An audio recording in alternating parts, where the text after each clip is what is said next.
Welcome back. It's unfolding to be a great Monday already. And join us on the newspaper review segment is Mr. Dayo Akintobi, guest and public affairs analyst who joins us virtually from the United Kingdom.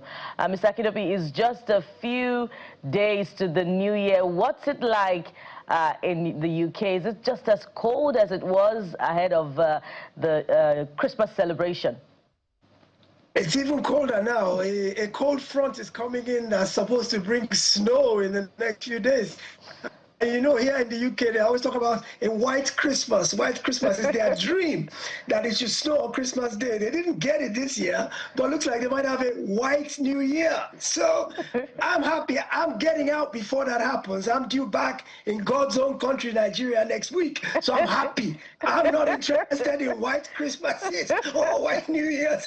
I want me some sun, I want some Nigeria. I can't wait to get back home. And I can tell that you're already getting some fair complexion as a result of the white Christmas that you've spent so far.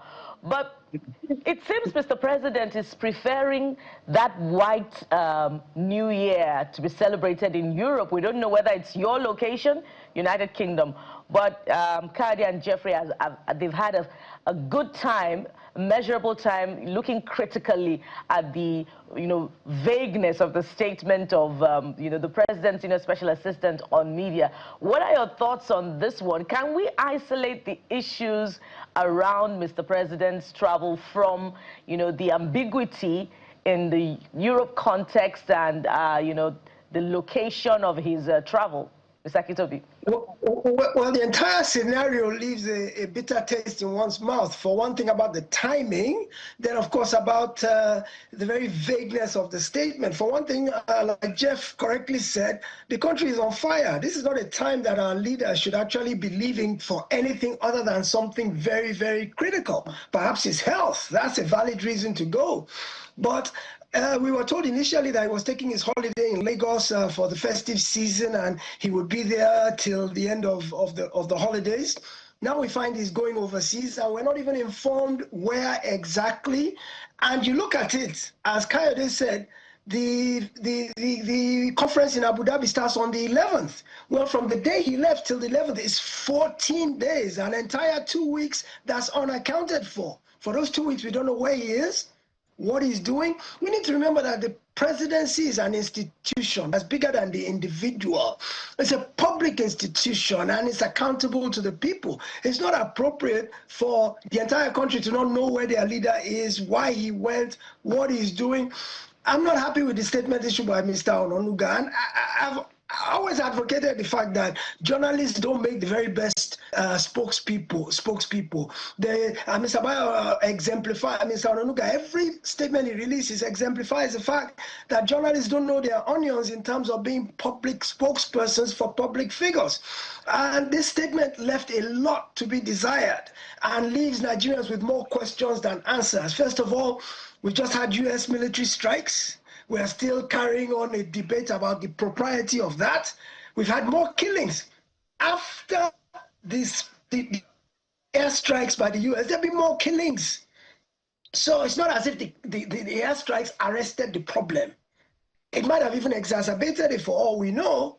And our leader has now taken a powder on us to where we don't quite know what is going on with him. I think that the government needs to be a bit more considerate of its people. I think this idea of nothing will happen, I'll do it anyway, and they will only complain, and eventually they'll keep quiet and go about their business. I think government needs to be more accountable, needs to be more sensitive to the information needs. This government in particular has been very mealy-mouthed about communication. It doesn't talk to us. And when it talks to us, it doesn't tell us the whole truth and nothing but the truth. It keeps back facts that could put us at peace, put us in a state of equanimity, where our mind is at rest that all is well. In spite of all the strife that's happening in the country, we're 2 days away from the beginning of a new year, at a time when we should be getting inspiration.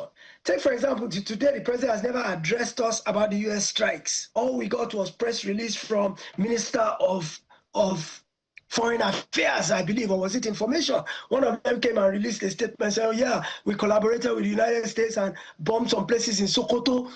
And the first question everybody was asking, Sokoto, why Sokoto? Sokoto is not the center of all this Wahala, is Zamfara, is Borno, is Katsina. Why Sokoto? But I'm understanding from war strategies that there was a valid basis for Sokoto, but nobody has told us.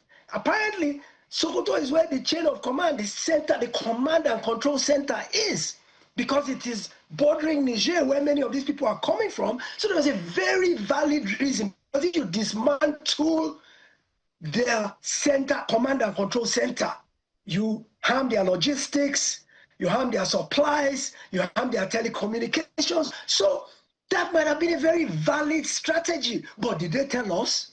They didn't talk to us.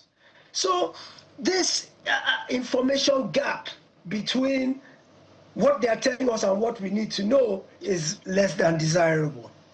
Well, perhaps we'll get all of that captured in the president's January 1 speech. That will be, if there'll be any, because the president is currently outside the country.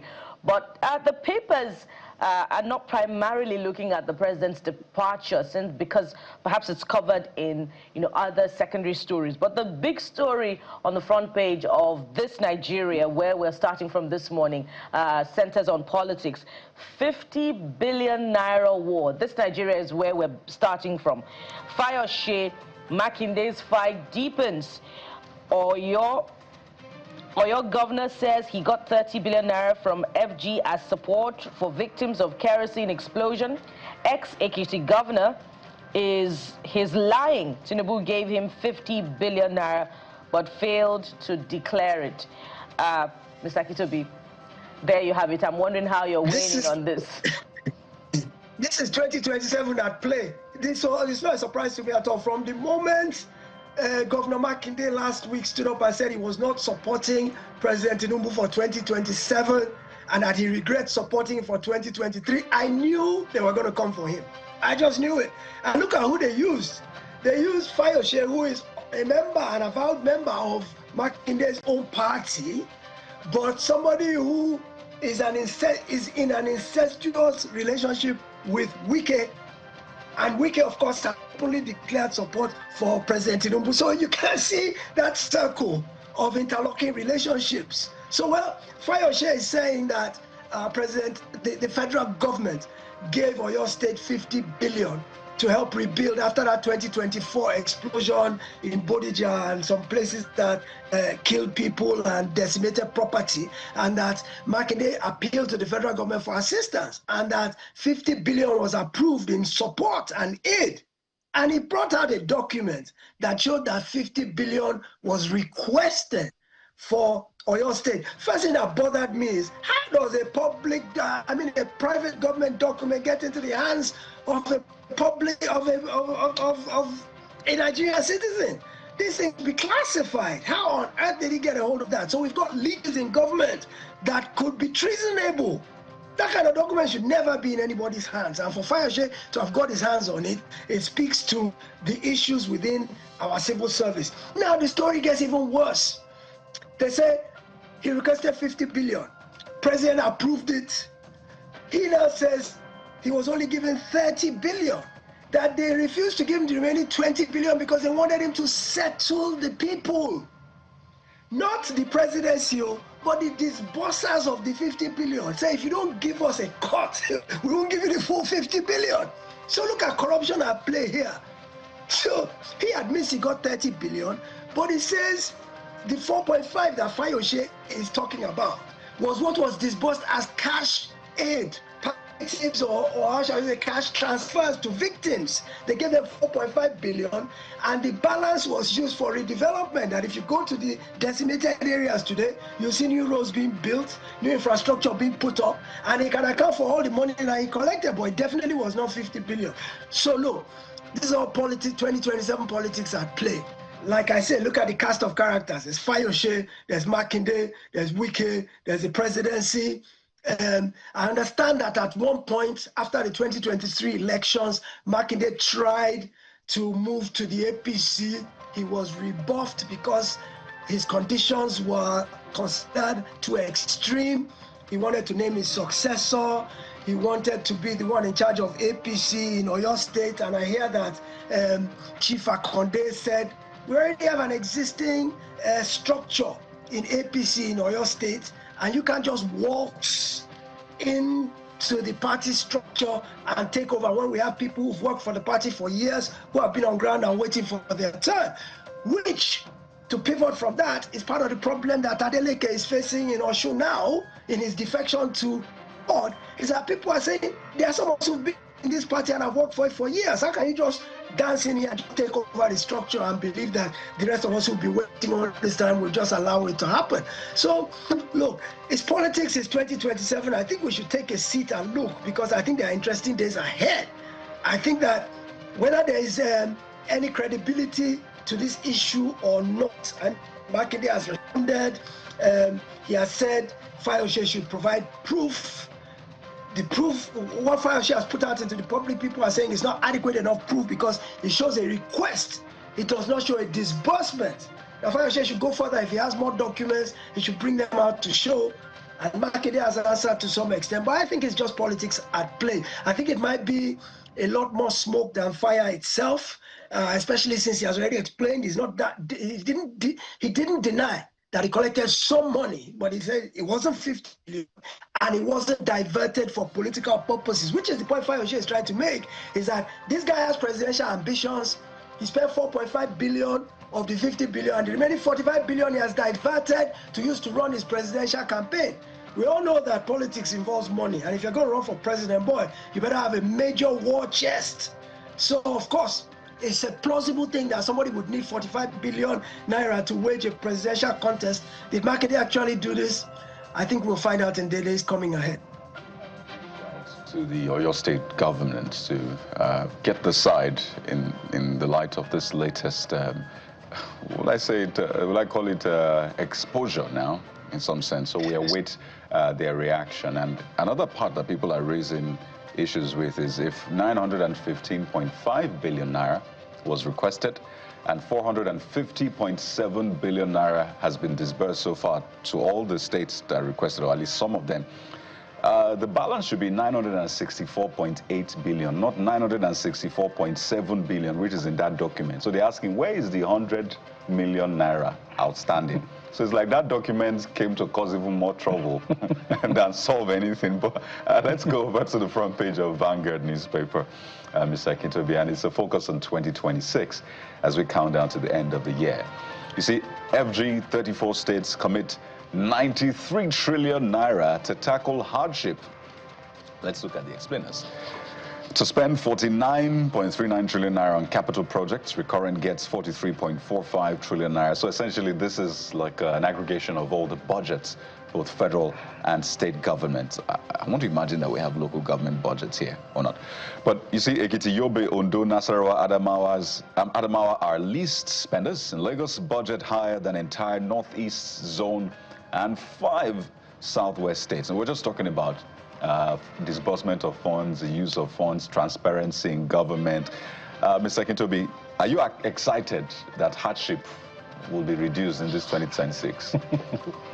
Well, the fact that they allocated the money to it does not mean it will be effective. You know, in the past, remember in the days of COVID palliatives, how all those things ended up in private warehouses and private homes. So yeah, they've committed 93 trillion to tackle it, but how do they implement that money without it leaking? Because at the end of the day, when you're tackling hardship, most of our ways of tackling hardship are short-term palliatives. We give conditional cash transfer, we give palliative relief, we give free this, we give that. Nobody's doing long-term hardship relief, which relates more to this notion of teaching a man to fish instead of giving him a fish and feeding him for a day. So where are the programs? Where are the kind of technical and digital skills development? How are we empowering our youth for tomorrow? There are Marjories in the north. What are we doing to them? All the schools that Goodluck Jonathan opened back in his day are all closed now.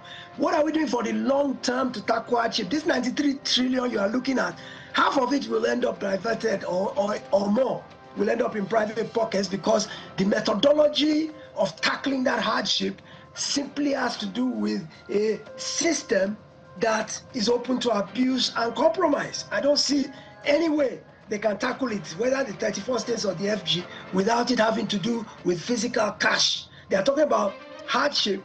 The majority of the people who are undergoing who are the poorest of the poor in Nigeria are not banked.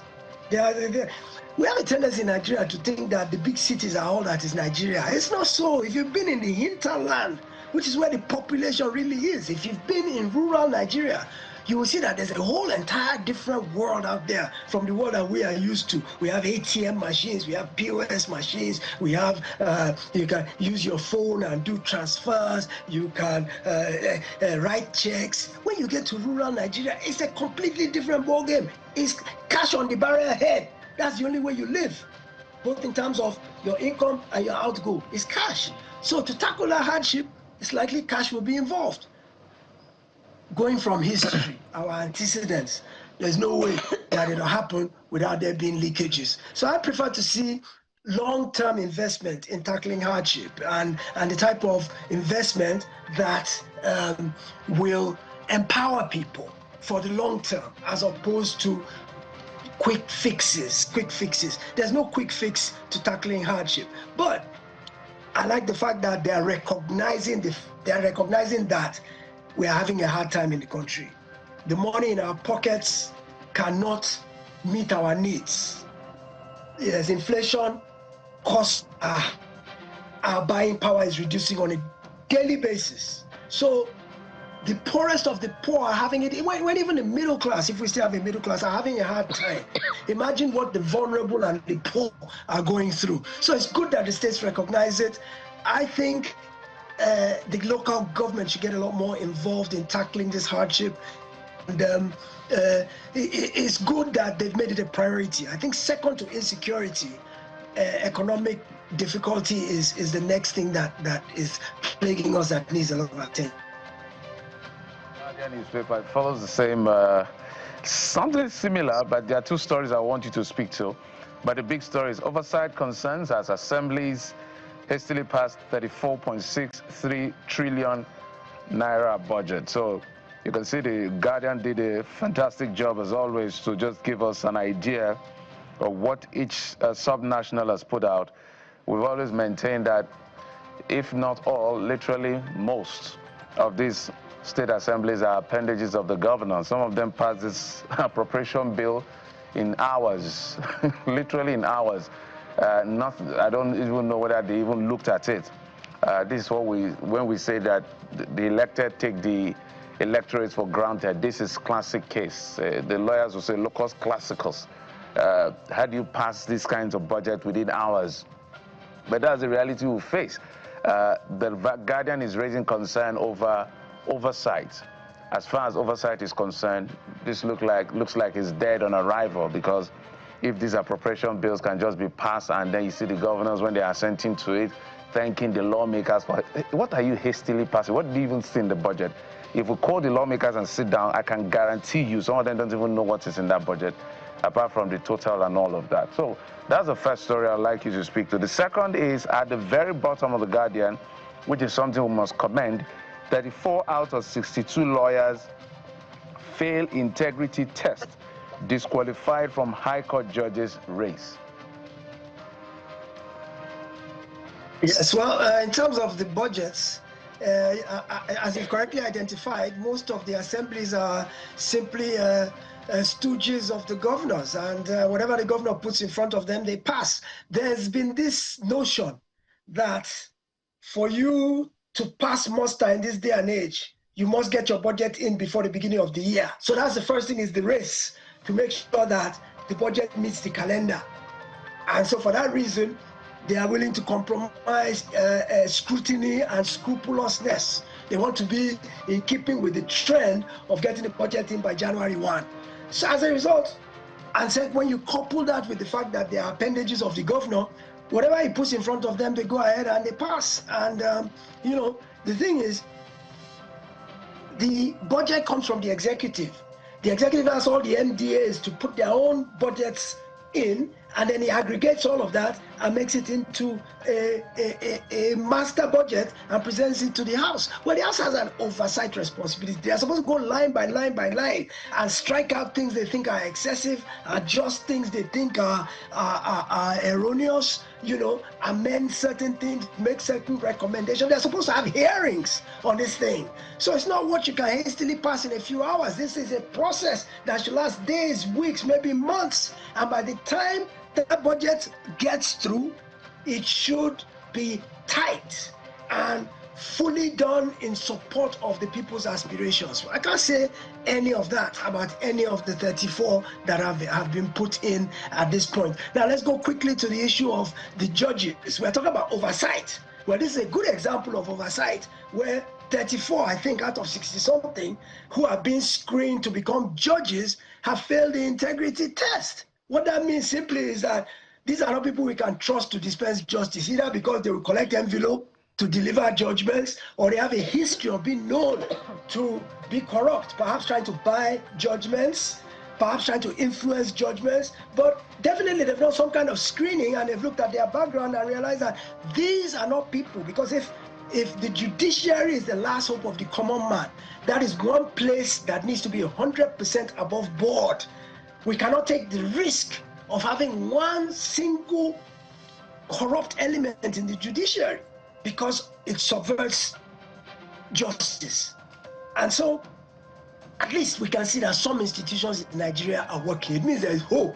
This good news for 2026 is that if some people are that concerned about integrity to the point that their own colleagues, they can say, so many of you are not fit for office, irrespective of whose ox is God. Go and sit down. You are not capable, or you are not qualified to stand in judgment of anybody because you yourself have proven in the past that you are not above board. That's a good sign. What we need to do is to extend that type of scrutiny to all other institutions within our polity. And that's right ahead of 2026 and what, you know, budgeting and appropriation, what budgeting and appropriation looks like for 2026. And it's also a call and a demand for accountability for the National Assembly and also the State Assembly as they continue in their oversight. We must anchor at this point, and thank you very much, Mr. Dayo Akitobi, for coming through, as always, on the newspaper review segment. I look forward to seeing you all in the studio very soon. Yeah, looking forward to seeing you in the new year. We'll take a moment now. When we return, we'll begin the first leg of our conversation, which is very critical. Insecurity against the backdrop of the recent precision strikes carried out by the U.S. government in Nigeria's northwest. The aftermath and, of course, going forward, actions that should be taken jointly by the Ministry of Defense and the Ministry of Foreign Affairs. So stay with us for this next one. We'll be right back.